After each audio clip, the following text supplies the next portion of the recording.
তিনি এলেন, মাঠে নামলেন, জয় করলেন। তার পায়ের জাদুতে মোহিত হয়ে গেল আমেরিকার কানসাস স্টেডিয়াম। মেসি ম্যাজিক ও লিওর একাধিক রেকর্ডে আলজেরিয়াকে ৩-০ গোলে উড়িয়ে বিশ্বকাপের প্রথম ম্যাচ জিতে নিল আর্জেন্টিনা। গোটা ফুটবল বিশ্বের নজর ছিল কানসাস স্টেডিয়ামের ম্যাচটার দিকে, কারণ নিজের শেষ বিশ্বকাপের প্রথম ম্যাচ খেলতে নামছেন লিওনেল মেসি। এই আমেরিকা থেকেই ৩২ বছর আগে মাথায় ড্রাগ কেলেঙ্কারির কলঙ্কের বোঝা নিয়ে মাঠ ছাড়তে হয়েছিল মেসির পূর্বসূরিকে। ফুটবল রাজপুত্র দিয়েগো আর্মান্দো মারাদোনাও যা পারেননি সেটা করে দেখালেন বিশ্ব ফুটবলের যুবরাজ লিওনেল মেসি। প্রথম কোনো আর্জেন্টাইন প্লেয়ার হিসেবে বিশ্বকাপের প্রথম ম্যাচেই হ্যাট্রিক করলেন।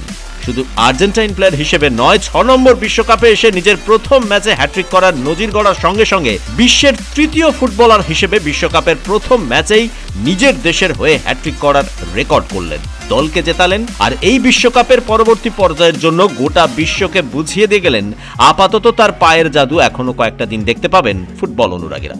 গোটা কানসাস স্টেডিয়াম এদিন মুখরিত ছিল ওলে ওলে ধ্বনিতে। গোটা স্টেডিয়ামের রং ছিল আকাশী নীল সাদা। আর্জেন্টিনার এই দল গত কয়েকটা বিশ্বকাপের থেকেও যে বেশি শক্তিশালী সেটা বিশ্বকাপ শুরুর আগেই বোঝা গেছে।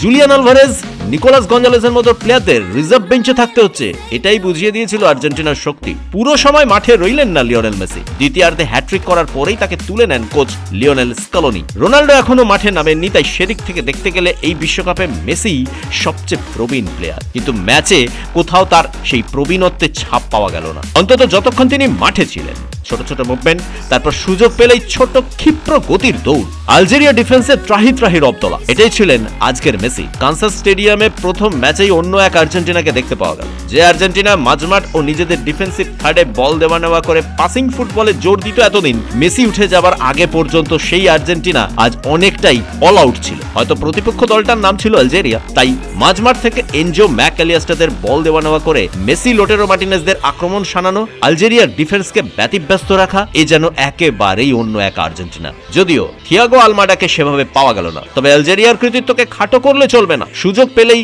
প্রতি আক্রমণ শানিয়েছে আফ্রিকার এই ছোট্ট দেশটি। তাদের বহু ফুটবলার ইউরোপিয়ান লিগে খেলেন, সেটা তাদের খেলাতেই প্রকাশ পেয়েছে। মাঝে মধ্যে আর্জেন্টিনার ডিফেন্সকে কঠিন চ্যালেঞ্জের মুখে ফেলেছে আলজেরিয়া, তবে এমিলিয়ানো মার্টিনেজের বিশ্বস্ত হাত আর্জেন্টিনার কোনো ক্ষতি হতে দেয়নি। একটা বিষয় পরিষ্কার, আর্জেন্টিনার মাঝমাঠ আপফ্রন্ট যতই শক্তিশালী হোক না কেন, নকআউটে কিন্তু ডিফেন্স চিন্তায় রাখবে। আজ ম্যাচের 17 মিনিটে মেসির গোলে এগিয়ে যায় আর্জেন্টিনা।